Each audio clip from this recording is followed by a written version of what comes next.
Às vezes eu paro e reflito acerca do quanto nós precisamos nos preparar para os diversos testes que nós enfrentamos na vida. Desde aqueles concursos tão concorridos, onde muitos de vocês que aqui estão estudaram horas a fio, semanas, meses ou até anos, numa disciplina sacrificial para que alcançassem o objetivo. Mas não apenas esses testes ou exames de ordem teórica, mas aqueles práticos, nos mais diversos estágios das profissões múltiplas que muitos de vocês possuem. Mas eu acredito que quando nós falamos de testes, talvez as Forças Armadas, não só do nosso país, mas de muitos países, ilustram o limite que o ser humano pode chegar para se preparar para uma condição extrema da vida, para momentos extremos da existência humana, que eu acredito que a guerra nós podemos colocar no topo dessa lista. Eu perguntei hoje à tarde para alguns irmãos, membros aqui da igreja, que são militares, quais seriam esses testes ou treinamentos mais extremos. E esses irmãos me disseram que um é ação de comandos e o outro é o curso de operações na selva, que já existe há algumas décadas, reconhecido como o mais extremo do mundo por algumas nações, onde os nossos comandantes, eles passam dias com testes de ordem física, emocional, alimentar, psicológica, onde os colocam numa condição quase que inimaginável para um ser humano suportar. Eles simulam situações de guerra, de extrema necessidade, de invasão do nosso país, de epidemia, porque eles precisam estar preparados. Em qualquer momento, aquele teste pode se materializar, se tornar uma realidade na nossa nação. E eles são os homens responsáveis, serão os homens responsáveis por comandar toda a defesa do nosso país. Mas às vezes eu me pergunto, será que é apenas relacionado à nossa profissão que nós passamos por testes que nos preparam para momentos extremos? Certamente não. Em todas as áreas e dinâmicas da vida, nós estamos sendo testados e preparados. Nós que somos pais, preparamos os nossos filhos, em alguma medida os testamos, para que eles possam gradualmente, de acordo com a idade, ganharem certa autonomia e estarem preparados para se deparar com o desafio da vida quando nós não estivermos mais por perto. Ao olharmos para a nossa relação com Deus, como seus filhos, que vivemos no mundo e vivemos no mundo hostil, no mundo do qual Jesus disse que nos enviaria como ovelhas para o meio de lobos vorazes, nós também somos testados, somos preparados por nosso Pai para momentos extremos da existência. E eu gostaria de olhar para um desses momentos na história do povo de Deus, na história da redenção, e refletirmos acerca das preciosas lições que nós podemos extrair nos extremos da vida. Eu os convido a abrirem as vossas Bíblias em 1 Reis, capítulo de número 17. 1 Reis 17, nós leremos dos versos 1 ao versículo 16.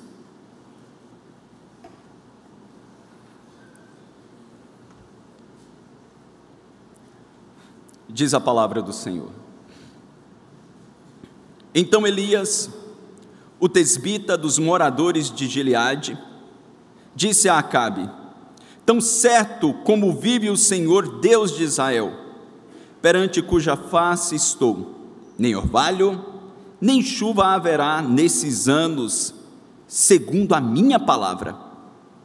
Veio-lhe a palavra do Senhor dizendo: retira-te daqui, vai para o lado oriental e esconde-te junto à torrente de Querite, fronteira ao Jordão. Beberás da torrente, e ordenei aos corvos que ali mesmo te sustentem. Foi, pois, e fez segundo a palavra do Senhor. Retirou-se e habitou junto à torrente de Querite, fronteira ao Jordão. Os corvos lhe traziam pela manhã pão e carne, como também pão e carne ao anoitecer, e bebia da torrente. Mas passados dias, a torrente secou, porque não chovia sobre a terra. Então lhe veio a palavra do Senhor, dizendo: dispõe-te, vai a Sarepta, que pertence a Sidom, e demora-te ali, onde ordenei a uma viúva que te dê comida. Então se levantou e se foi a Sarepta. Chegando à porta da cidade, estava ali uma mulher viúva apanhando lenha. Ele a chamou e lhe disse: traze-me, peço-te, uma vasilha de água para eu beber. Indo ela a buscá-la, ele a chamou e lhe disse: traz-me também um bocado de pão na tua mão. Porém, ela respondeu: tão certo como vive o Senhor teu Deus, nada tenho cozido. Há somente um punhado de farinha numa panela e um pouco de azeite numa botija. E vês aqui, apanhei dois cávacos e vou preparar este resto de comida para mim e para o meu filho. Comê-lo-emos e morreremos. Elias lhe disse: não temas, vai e faze o que disseste, mas primeiro faze dela para mim um bolo pequeno e traze-mo aqui fora, depois farás para ti mesma e para teu filho. Vamos ler juntos o verso 14? Porque assim diz o Senhor Deus de Israel: a farinha da tua panela não se acabará, e o azeite da tua botija não faltará, até o dia em que o Senhor fizer chover sobre a terra. Foi ela e fez segundo a palavra de Elias. Assim comeram ela e a sua casa muitos dias. Ainda juntos o 16: da panela a farinha não se acabou, e da botija o azeite não faltou, segundo a palavra do Senhor, por intermédio de Elias. Deus abençoe a sua palavra. Vamos orar uma vez mais. Peço ao Senhor para falar ao seu coração. Ó Deus, nós estamos reunidos em tua presença e já oferecemos culto ao Senhor através de cânticos, de orações, da leitura da Escritura. E nessa hora nós precisamos, Senhor, ouvir a tua voz pela exposição do texto sagrado. Nós cremos que a tua palavra fala no tom da tua voz. E neste momento, Senhor, apesar deste pecador que aqui está, fala ao teu povo, para que nós possamos aprender, ó Deus, as preciosas lições que o Senhor tem para a tua igreja, nos extremos da vida, nos momentos mais extremos da nossa existência, em nossa peregrinação. Nós oramos com gratidão, em nome do teu Filho Jesus Cristo. Amém.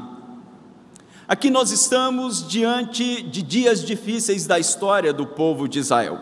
Todos vocês que servem ao Senhor e congregam nesta igreja há algum tempo, sabem muito bem como Deus planta Israel de uma forma gloriosa e inesperada na terra prometida, na terra de Canaã, tirando povos poderosos, gloriosos, exércitos que eram incomparavelmente mais fortes do que Israel, mas a boa mão do Senhor coloca aquele povo que lutava as batalhas do Senhor. E ali Deus estabelece uma teocracia. Ele era o rei de Israel, ele deu leis civis, leis morais, leis cerimoniais, mas em algum momento, eles começam a olhar para os povos ao seu redor e começam a sentir inveja, porque aqueles povos tinham um rei para governá-los e eles não possuíam. Essa foi uma das razões pelas quais Deus disse: olha, quando entrarem na terra, não deixem ninguém, não poupem ninguém. Deus, em sua eterna sabedoria, sabia muito bem que aqueles povos pagãos corromperiam a fé de Israel. Eles invejam, pedem ao profeta Samuel um rei, o rei se indigna, ou Samuel se indigna, e Deus diz a Samuel: olha Samuel, eles não rejeitaram a ti, eles rejeitaram a mim. Vem o primeiro rei, Saul, fracassa. O segundo rei, Davi, segundo o coração de Deus, também peca. Vem o terceiro rei, o mais improvável, de todos, Salomão, filho de uma relação que nasce num pecado entre Davi e Batseba, mas Deus manifesta a graça, coloca Salomão no trono, mas Salomão, no final da sua vida, na maturidade, ele se desvia. Um homem que começa a vida de modo brilhante, um jovem admirável, escreve provérbios, cantares de Salomão, mas na maturidade ele perde a sobriedade e se afasta do Senhor. Ali Deus então decide que o reino, em consequência do pecado e da falta de foco no Senhor, seria dividido entre o reino do norte e o reino do sul, reino de Israel e reino de Judá. Nós estamos numa época em que o reino já estava dividido, e que o reino do norte, o reino de Israel, se corrompera muito mais do que o reino de Judá, que eram apenas 2 tribos. E ali o rei Onri, ele procurou estabelecer boas relações diplomáticas com os outros reis pagãos. E o que ele faz? Ele casou o seu filho Acabe com uma mulher que era filha de Etibaal, rei dos Sidônicos. Uma mulher extremamente ímpia, arrogante, mandona, chamada Jezabel. Uma das piores desgraças em forma de ser humano que a Bíblia retrata. Essa mulher, ao casar-se com Acabe, não apenas toma o controle da sua própria casa. Acabe não se mostra apenas um homem fraco, um homem sem liderança. Ela toma as rédeas da própria nação. Introduz o culto a Baal, Deus da sua nação, o Deus dos Sidônicos, agora passa a ser adorado na terra do Senhor. E Acabe, ele constrói um templo para Baal. Nós encontramos isso no capítulo 16 de 1 Reis. A idolatria estava estabelecida, o povo estava corrompido. Uma mulher desgraçou não apenas a vida do rei, desgraçou a vida de toda uma nação. E aqui já fica uma aplicação de introdução aos solteiros. Cuidado, pois como dizia a saudosa tia Vilsa, casar errado é morrer à prestação. Cuidado.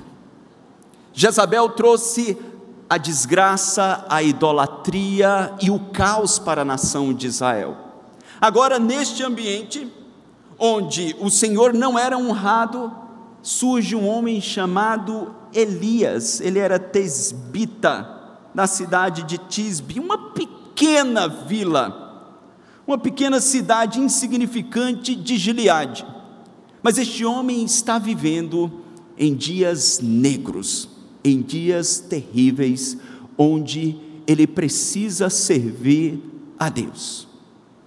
E é com base neste cenário que Israel estava, que este servo de Deus se encontrava, que eu gostaria de extrair algumas lições da sua vida, as quais nós podemos aplicar para as nossas vidas, no contexto em que vivemos hoje, em 2020, aqui em João Pessoa, ou em qualquer lugar do Brasil ou do mundo que vocês nos assistem. Uma primeira lição, irmãos, que nós extraímos da vida deste servo de Deus, e do contexto extremo em que ele vivia, é que a nossa fidelidade a Deus pode nos conduzir às dificuldades que nunca provamos antes. Entendam bem, a nossa fidelidade a Deus pode nos conduzir a dificuldades as quais nós nunca provamos antes. O profeta estava ali. Israel não era mais uma teocracia, não era um país que adorava exclusivamente ao Senhor. Ali tinha um templo erigido a Baal, que era considerado pelos sidônicos como o Deus da prosperidade, o Deus da riqueza, o Deus que trazia abundância para o povo, o qual o adorava. E agora o profeta se encontra nesse contexto como um representante de Deus. Lembrem-se dos 3 ofícios que existiam no Antigo Testamento, estabelecido por Deus, que apontavam para o próprio Cristo.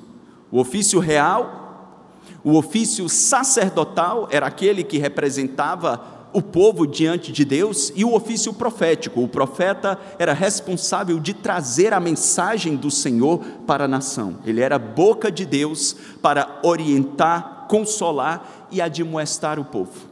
O que fazer em tempos tão temerários, em dias tão difíceis, em dias que não era seguro adorar ao Senhor.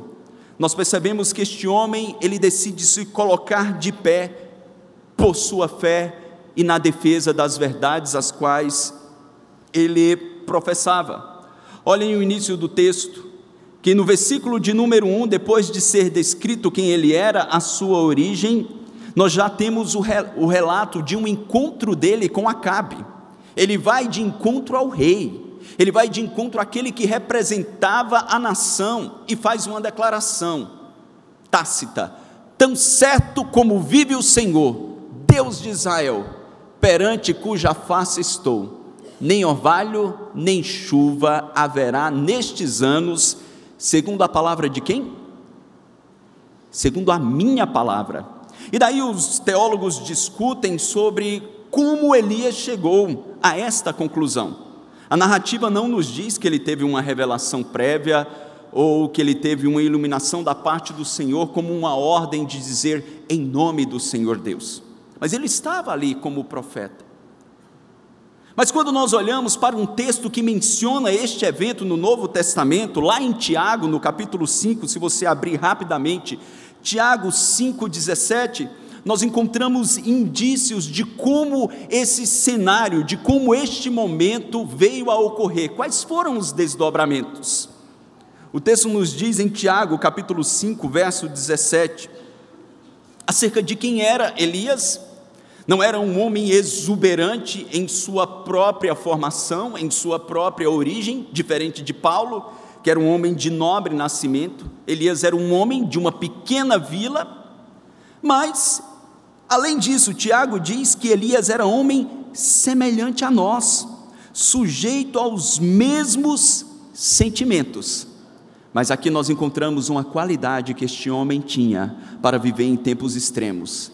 Elias era um homem de oração, era um homem que se colocava continuamente diante de Deus, porque o texto nos diz que ele orou com instância, com insistência, com dedicação, para que não chovesse sobre a terra, e por 3 anos e 6 meses não choveu. Qual era a preocupação de Elias? Em tempos de uma infraestrutura tão arcaica, onde a agricultura era a base, era quase que o topo da subsistência de uma nação, qual era a motivação daquele homem de orar com instância e com dedicação para que não chovesse? Certamente nós não estamos diante de um profeta masoquista, de um homem que tinha prazer no sofrimento, mas nós estamos diante de um homem que era tão leal, tão fiel ao seu Deus, que ele estava disposto a sacrificar o seu próprio bem-estar para defender a verdade do seu Deus diante da sua nação que estava corrompida e distante do Senhor. Elias olha para a realidade de Israel e percebe que a sua prosperidade financeira, que as colheitas abundantes não era prioridade, porque eles estavam adorando a Baal. Do que valeria Israel ter prosperidade, ainda ser uma terra que manasse leite e mel, se o culto ao Senhor não era mais o centro da nação, se a adoração ao Senhor não era mais o centro dos seus afetos? Ele se coloca então diante daquele que representava a nação, depois de orar com instância, depois de se dedicar ao Senhor, e certamente depois de um bom tempo de oração, ter a convicção da parte de Deus, que a chuva não cairia como um juízo sobre aqueles homens ímpios, até que ele vai e profere a palavra do Senhor, desafiando um rei ímpio que confiava na prosperidade que Baal traria. Não era uma mera escassez, era um desafio que iria desautorizar, que iria desmascarar a falsa divindade que era Baal. Era uma defesa da verdade de Deus contra as falsas divindades daquela época. Só que qual é a consequência? Depois de fazer isso, irmãos, observem o que o texto diz. Nós temos a primeira fala da orientação do Senhor, ou da palavra do Senhor no texto, quando o texto nos diz que veio-lhe a palavra do Senhor dizendo, vamos ler juntos o 3? Retira-te daqui, vai para o lado oriental e esconde-te junto à torrente de Querite, fronteira ao Jordão. Pausa. A primeira fala do Senhor, a primeira palavra do Senhor é mandando Elias fugir. Parece-nos estranho na narrativa. Como um homem que se coloca em defesa da verdade, em nome de Deus, confrontando a idolatria da nação, desafiando um rei e a falsa divindade, na narrativa nós encontramos a fala de Deus mandando Elias fugir.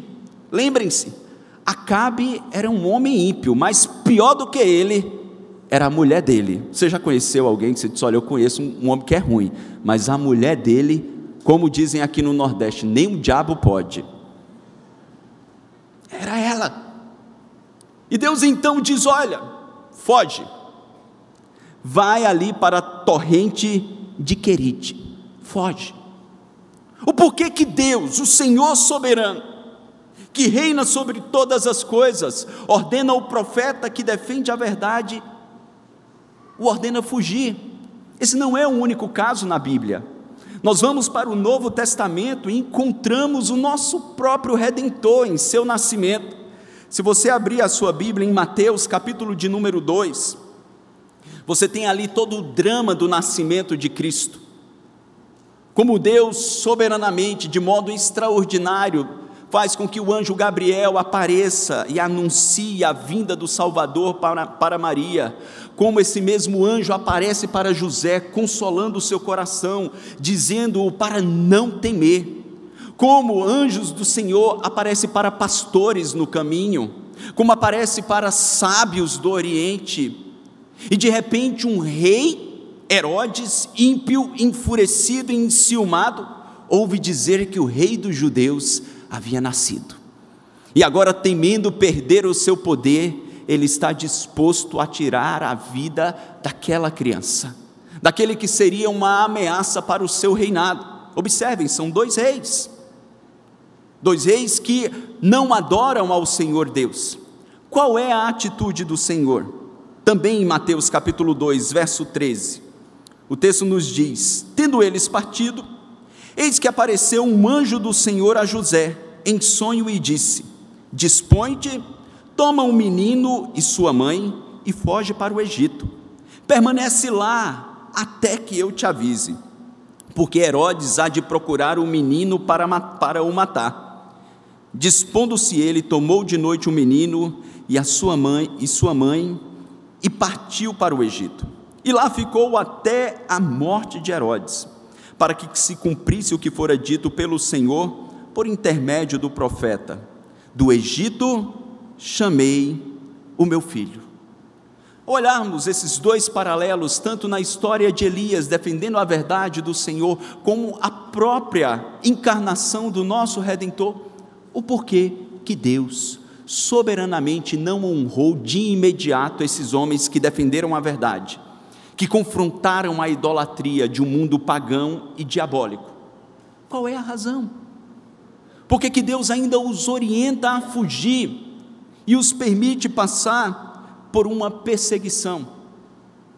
Eu concordo, queridos, com John Piper, quando ele fala sobre o propósito do martírio ou da perseguição da igreja. O que nós vimos nesse texto na vida de Elias e também na fuga do nosso Salvador é uma resposta à tese que Satanás levanta lá em Jó, capítulo de número 1. Vocês lembram o que acontece? Quando os filhos de Deus aparecem diante do Senhor, e também vem Satanás junto, e o Senhor indaga a Satanás: tem visto o meu servo Jó, o homem justo e íntegro que se desvia do mal? Qual foi a tese que o diabo levanta? Ele é justo e íntegro porque o Senhor o abençoa em tudo. Tudo que ele coloca a mão prospera. Toca no que ele tem, e tu verás se ele não blasfema na tua face. Toca no que ele tem. A tese que Satanás levanta ali em Jó capítulo 1 é que o homem só adora a Deus pelo que ele faz. O homem só adora a Deus por aquilo que Deus o proporciona. É por isso, irmãos, que Deus permite que Elias se levante como um profeta para defender a verdade de Deus e os interesses de Deus numa nação ímpia, e permita que ele fuja. É por isso que Deus permite que Herodes se levante contra a vinda do nosso Salvador e orienta que ele fuja. Tudo isso são respostas a um mundo utilitarista, que ama por interesse, que ama visando algum benefício próprio, que se relaciona esperando sempre receber algo em troca. Deus estava dando a este profeta o privilégio de gozar da bem-aventurança, lá em Mateus capítulo 5, a partir do verso 10, quando ele disse: bem-aventurados os perseguidos por causa da justiça, porque deles é o reino dos céus.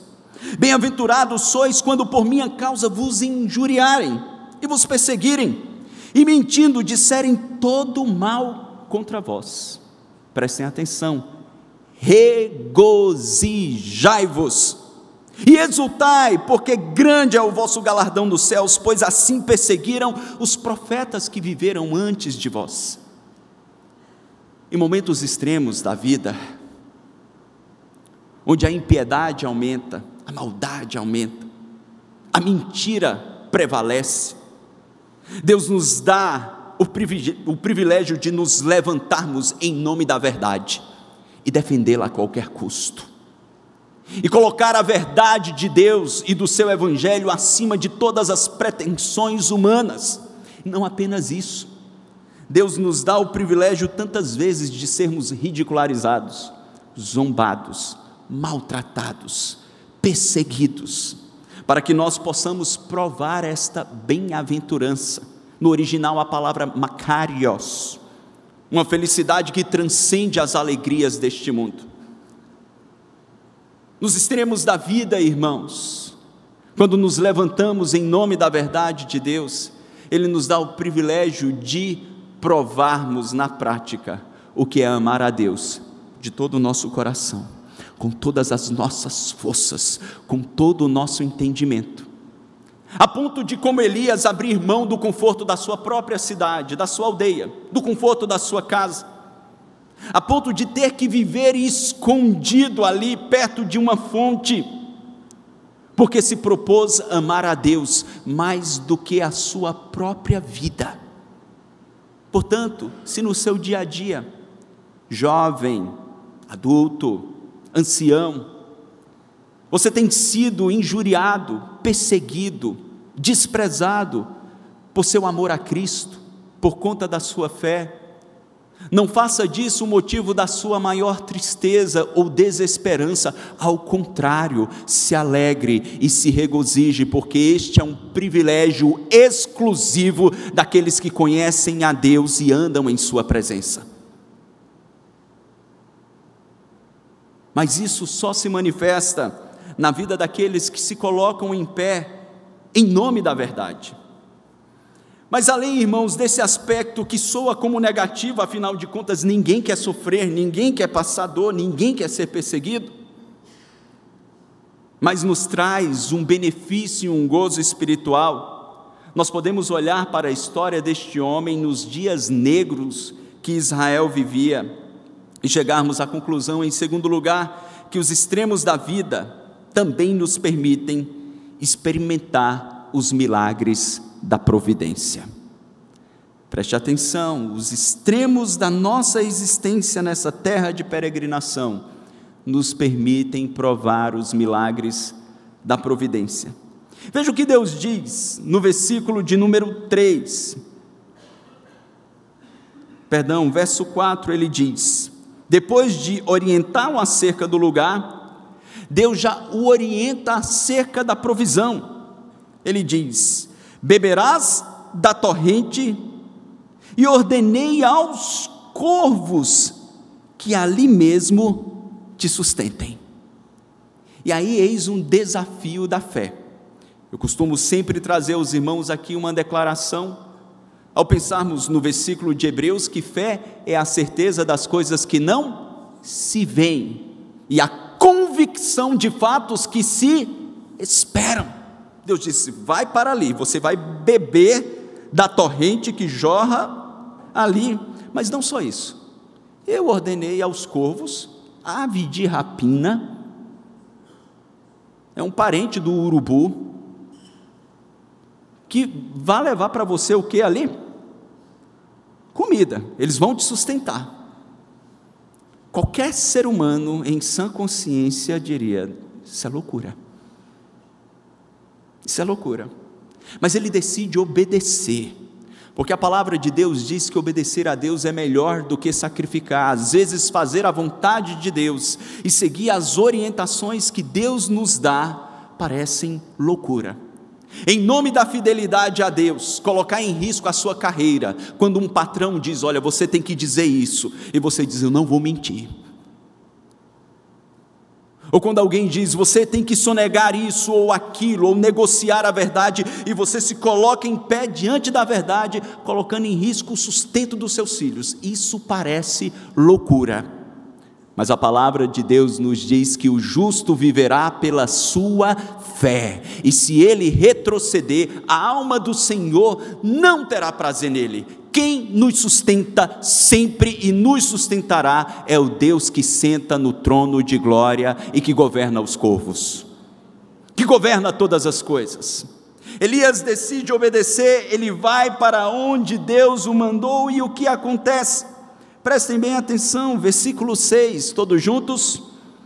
Os corvos lhe traziam pela manhã pão e carne, como também pão e carne ao anoitecer, e bebia da torrente. Lembrem bem, irmãos, carne não era um alimento que fazia parte da dieta cotidiana nessa época.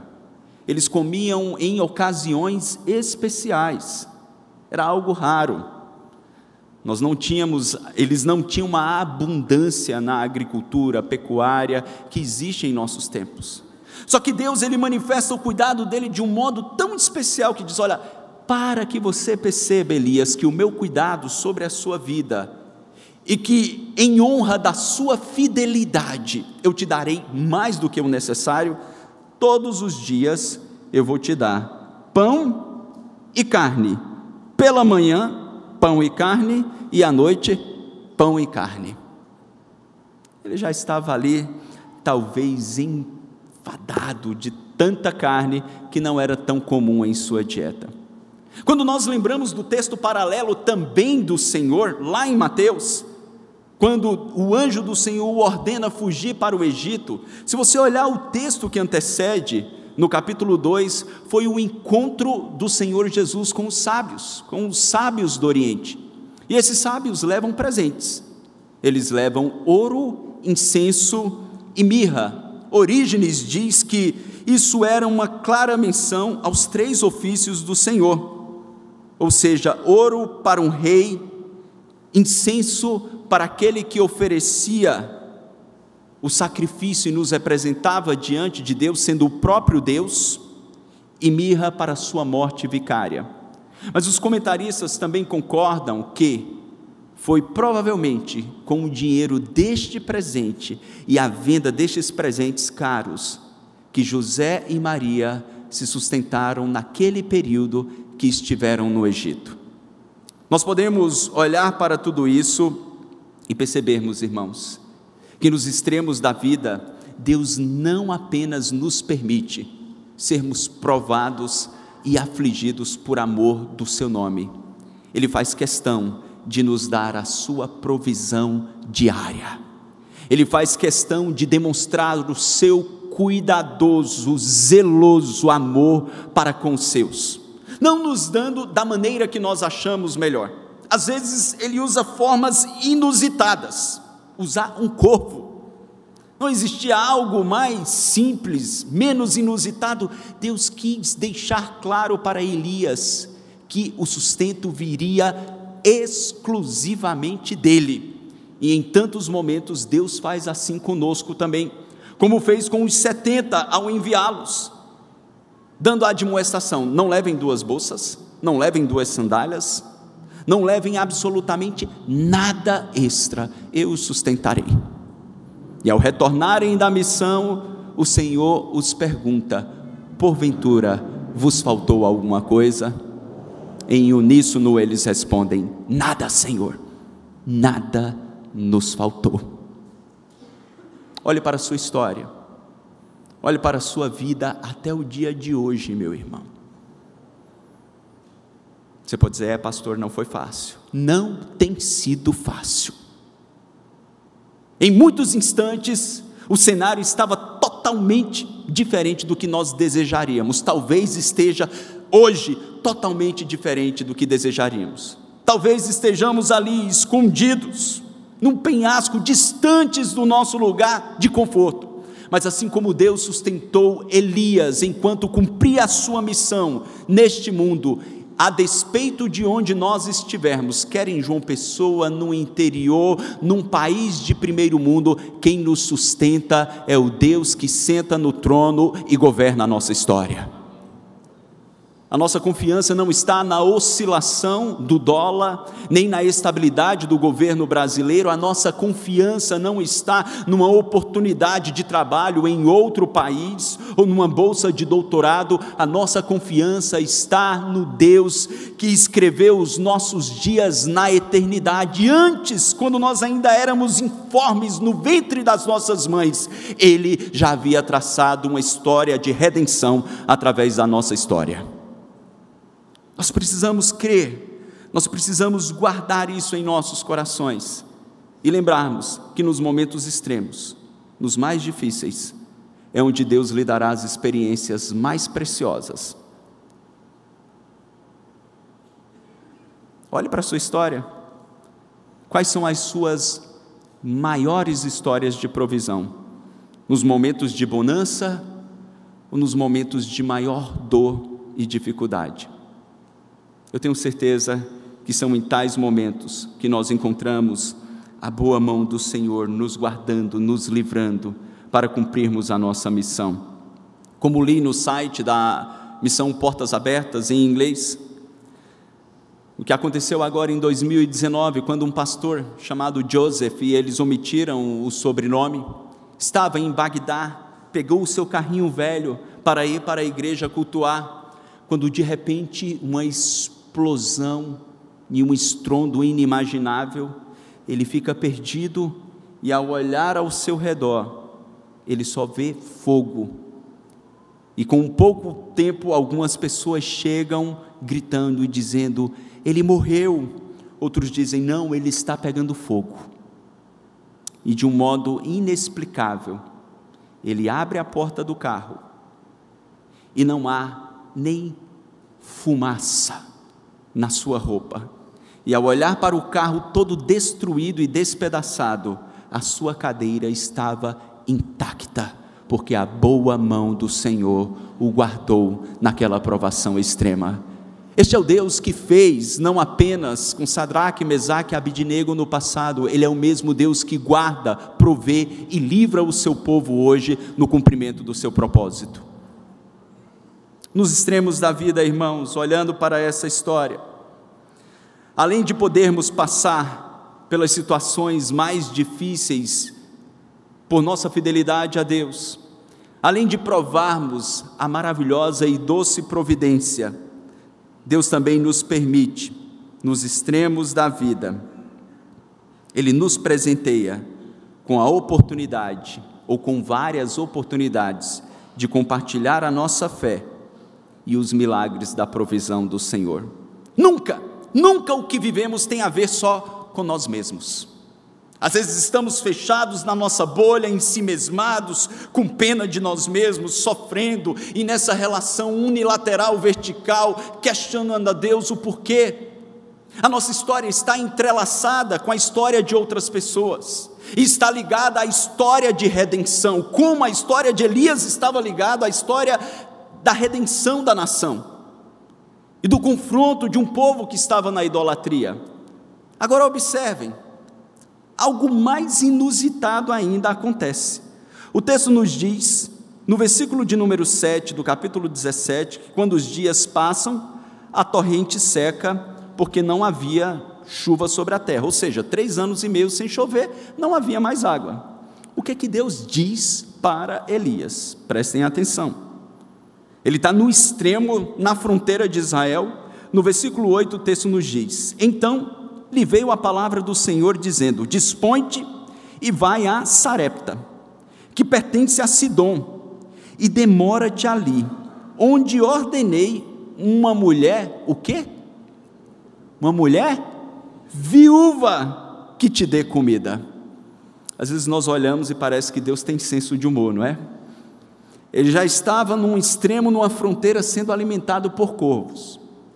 Agora Deus diz: olha, vai para Sarepta, que não ficava dentro de Israel, que pertencia ao sogro de Acabe, que também adorava a Baal. Então era uma terra pagã, era uma terra que não adorava ao Deus de Israel. Essa viúva então não pertencia ao povo de Israel, estava dentro do contexto do paganismo, que servia e adorava a Baal. E Deus diz: olha, vai para lá, porque eu já ordenei que uma viúva te sustente.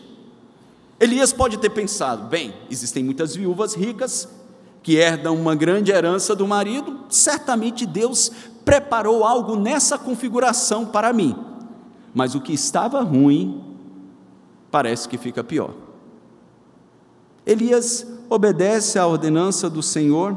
Quando ele chega ali à porta da cidade, versículo 10, a mulher viúva estava apanhando lenha, então, ou seja, já não era rica, porque as viúvas abastardas tinham criadas que faziam esse tipo de trabalho. Ele chamou e disse: traz-me, peço-te uma vasilha de água para eu beber. Indo ela buscar, chamou. Agora ele quer que ela faça aquilo que Deus disse que ela faria. Ele simplesmente pede comida. A interação de Elias a priori estava nessa perspectiva. Ele diz: olha, traz-me também um bocado de pão na tua mão. Ou seja, eu estou com fome, Deus me mandou, ele disse que você vai me alimentar. O cenário dessa mulher era deplorável, de pobreza extrema, porque o texto ela diz: olha, tão certo como vive o Senhor teu Deus, não tenho nada cozido, há somente um punhado de farinha na panela e um pouco de azeite na botija. E vês aqui, apanhei 2 côvados, ou cavacos, e vou preparar este resto de comida para mim e para o meu filho, comê-lo-emos e morreremos. Ela disse: olha, eu tenho um restinho só, eu já estou no fim da minha esperança. Fome, seca, não havia provisão, não havia recurso. De repente Deus manda aquele profeta atravessar toda uma nação, ir para uma mulher pagã que também adorava a Baal. Baal era o Deus da provisão e da prosperidade, e agora a provisão e a prosperidade dessa mulher acaba. E o profeta diz: olha, prepara comida para mim. Essa mulher diz: eu só tenho isso, eu vou comer com meu filho e vou morrer. Não há mais esperança, não há mais esperança. Mas é neste momento que Elias, ele se apercebe que não se tratava meramente de provisão, que não se tratava de uma necessidade suprida nos desdobramentos das dificuldades extremas. Deus, em seu plano soberano, tinha arquitetado aquele momento para alcançar o coração daquela mulher idólatra, que vivia numa terra idólatra, que tinha falsas esperanças. É naquele momento que, percebendo o propósito de Deus, o homem então usa da sua fé e compartilha a sua fé com a mulher, quando ele diz no versículo 13: não temas, vai e faze o que disseste, mas primeiro faze dela para mim um bolo pequeno, traze-mo aqui fora, depois farás para ti mesma e para o teu filho. E daí, irmãos, nós temos que louvar a atitude de fé dessa mulher, uma fé encontrada também numa mulher gentia, Ciro-fenícia, que quando chega ao Senhor Jesus, manifesta plena confiança no seu senhorio e no seu poder, ao dizer: olha, até os cachorrinhos comem das migalhas que caem da mesa do seu Senhor. O profeta parece egocêntrico, mesmo aquela mulher dizendo: olha, só tenho esse pouquinho que dá para mim e para o meu filho. Ele diz: não, faz primeiro para mim, não temas. Como nós reagiríamos no lugar dessa mulher? Nós temos um dito popular aqui no nosso estado, que farinha pouca, meu pirão primeiro. Eu não sei como falam na sua região ou em qualquer outro lugar. É essa perspectiva de um mundo materialista, egocêntrico, hedonista, voltado para o seu próprio prazer, onde quando você está apertado, você não se sente nem bem alguém contar que está passando por dificuldade. Às vezes já interrompeu, vou orar, para que o constrangimento não aumente. Deus permite nos extremos da vida, que valores como altruísmo, abnegação, compaixão, fraternidade, se manifestem, mesmo através de uma mulher que não conhecia o Senhor. Ela nos traz este exemplo, que no momento extremo que você possa estar vivendo, sempre vai existir alguém numa condição muito pior. E quando nós deixamos de olhar para as nossas próprias necessidades e levantamos os nossos olhos, nós podemos e perceberemos que temos condições de, mesmo na dificuldade, compartilharmos amor, consolo, conforto, encorajamento, ou quem sabe um bocado de farinha e um pouco de azeite. Aquela mulher, ela decide seguir a palavra do profeta. Afinal de contas, ele estava ali em nome do Senhor Deus de Israel. Porque observem qual é a palavra dele no versículo 14. Porque assim diz o Senhor. Não diz Elias, como ele declarou no início do capítulo. Assim diz o Senhor, o Deus de Israel. Não é o Deus Baal, a quem a sua nação adora, é o Deus de Israel, o Deus que colocou este povo e salvou este povo. A farinha da tua panela não secará, e o azeite da tua botija não faltará, até o dia em que o Senhor fizer chover sobre a terra. Era uma palavra que falava muito mais do que provisão. Ela falava sobre quem era Deus, quem reinava sobre as nações. Essa palavra então pôde trazer consciência sobre quem ou a quem essa mulher deveria adorar, se a Baal ou se ao Senhor.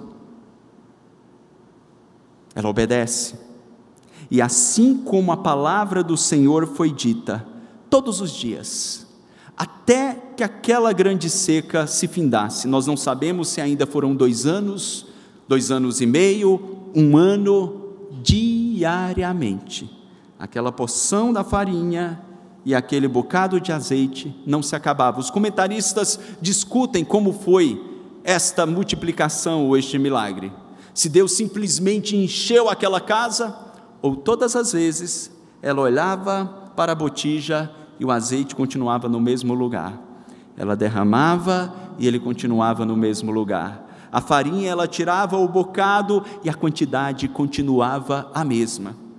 Algo semelhante ao que Deus fez com o próprio povo de Israel no deserto, quando ele mandava um maná do céu e dizia: olha, não colham para 2 dias, vocês colherão a porção diária. A porção diária. E quando eles não criam na palavra de Deus e tentavam guardar, aquele maná apodrecia, com exceção do dia do Senhor, que seria dedicado à adoração. Na sexta eles poderiam colher a porção dobrada. No Novo Testamento nós encontramos o Senhor Jesus também multiplicando. Enquanto a palavra era proclamada a uma multidão e aquela multidão estava faminta, ele desafia os discípulos dizendo: olha, alimentem. E os discípulos dizem: Senhor, de onde a gente vai tirar um pedaço de pão para essa multidão? Um dos discípulos diz: olha, nós temos um rapaz aqui, apenas um rapaz. Versículo 8 do capítulo 6 de João. Ele diz: eis aí um rapaz com 5 pães de cevada e 2 peixinhos. Mas isto, o que é para tanta gente? Eram 5.000 homens, fora mulheres e crianças, alguns estimam entre 15.000 pessoas. E o texto sagrado diz que o nosso mestre multiplicou, e toda a multidão foi alimentada. Irmãos, nos extremos em que nós estamos vivendo, nós precisamos nos lembrar: não existem apenas crentes no nosso entorno, existem pessoas que não conhecem a Cristo. Existem pessoas que confiam no seu próprio dinheiro, que confiam na sua própria capacidade, que colocam toda a sua esperança no poder da medicina e nas suas descobertas. E são nesses momentos em que a nossa fé é desafiada ao extremo, que os nossos valores são colocados em xeque, que nós precisamos entender que as pessoas ao nosso redor observam as nossas reações. Como a fé que professamos, ela se materializa nas nossas atitudes e reações. E como as nossas atitudes e reações podem falar ao coração dessas pessoas e fazer com que elas vejam o poder de Deus provendo para nós ou provendo também para elas. Porque aquela mulher foi um instrumento sim de provisão para Elias, mas ela também provou do milagre que Deus opera através de Elias, demonstrando que ele de fato era o Deus de Israel. Recentemente uma irmã compartilhava que numa parceria com uma pessoa descrente, estavam fechando um negócio e algo muito ruim acontece. E um problema que não tinha como solucionar em tempo hábil, e aquela pessoa descrente se desespera, se destempera, se desestabiliza. E a serva do Senhor mantém a compostura, ainda com o coração estremecendo, e disse: o meu Deus há de prover. E a pessoa descrente olha com aquele ar de raiva misturado com incredulidade e diz: como assim? No outro dia, este Deus que governa os corvos, este Deus que governa farinha em panela, este Deus que governa pães que se multiplicam, abriu as portas e de um modo inimaginável o quadro se reverte e aquele problema é solucionado. E quem foi a primeira a perceber ou a saber? Não foi a irmã, não foi a crente, foi a descrente. Quando a irmã chega tranquilamente naquele lugar, a descrente estava com um sorriso largo de canto a canto, e a primeira coisa que ela disse: o seu Deus proveu.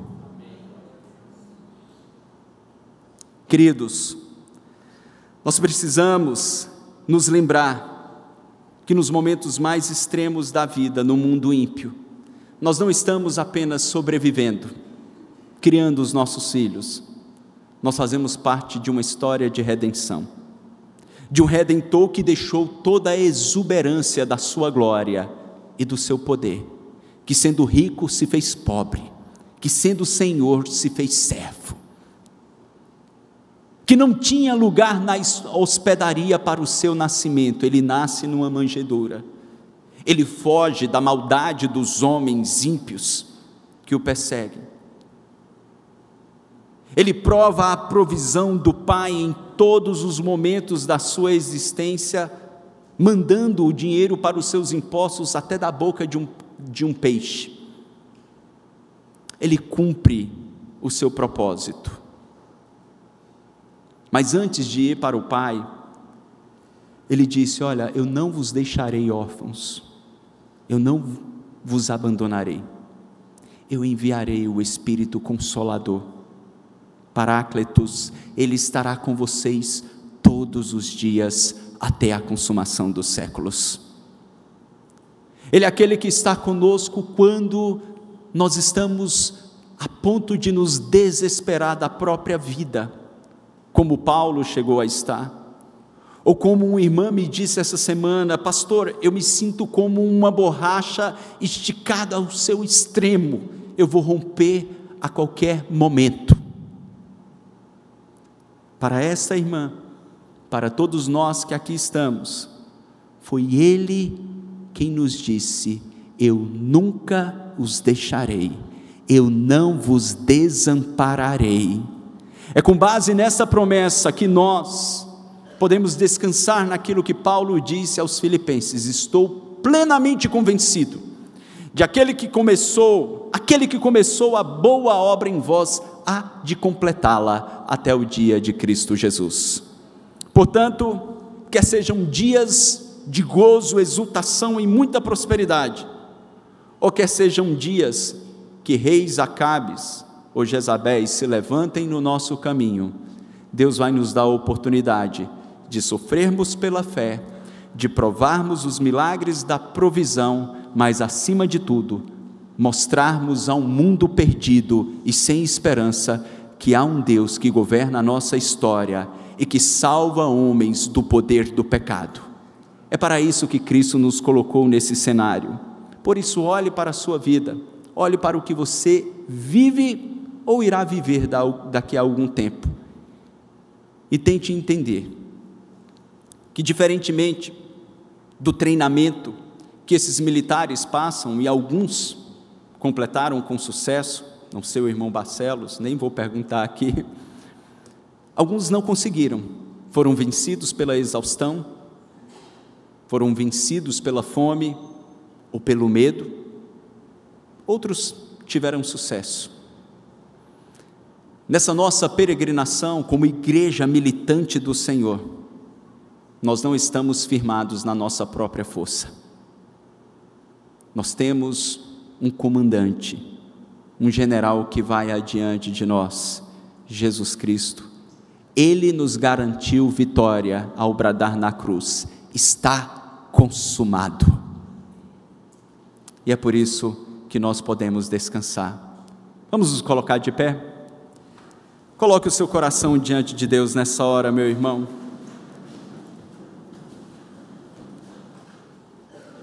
Vamos orar, porque a palavra de Deus diz que até os jovens se cansam e os moços de exaustos caem. Eu não quis explorar essa passagem, mas nós perceberemos que até Elias, noutro momento, ele se desestabiliza, mas o Senhor o sustenta pela mão. Ele é aquele que tem lhe sustentado e continuará a fazê-lo para o louvor da sua glória. Peça a Ele graça e força neste momento. Peça a Ele por mais do seu Espírito, para que nós possamos cumprir a nossa missão com coragem, com bravura, sem negociarmos a verdade. Nós estamos diante de Ti, Supremo Deus, glorioso Deus. Estamos diante da Tua palavra, e ao olharmos para os extremos da vida, Senhor, nós não queremos desperdiçar nenhuma das preciosas lições que o Senhor tem a nos dar. Ajuda-nos, Senhor, a amarmos esta verdade mais do que as nossas próprias vidas, a defendê-la, a não olharmos para o nosso conforto ou bem-estar, mas pelo zelo da Tua verdade, suportarmos o desprezo, o desdém, a escassez, mas que nos desertos extremos nós possamos ver o Senhor trazendo corvos a nos alimentar, ou usando viúvas improváveis para prover, e que nós possamos, Senhor, nesses extremos, olharmos para aqueles que não Te conhecem, e no mar revolto nós possamos dizer assim: a salvação no Cristo bendito, que governa o universo, que governa a nossa história, e que certamente a completará. Por isso, Senhor, se existem irmãos caídos em suas fraquezas nessa noite, eu Te peço, coloca-os de pé, ergue-os, Senhor, na força do Teu poder, no poder do Teu Espírito, ajuda-os, Senhor, a superar, ajuda-nos, Senhor, a cumprirmos o Teu propósito, com a devida excelência e honra a Cristo. Nós oramos com ações de graças em nome de Jesus.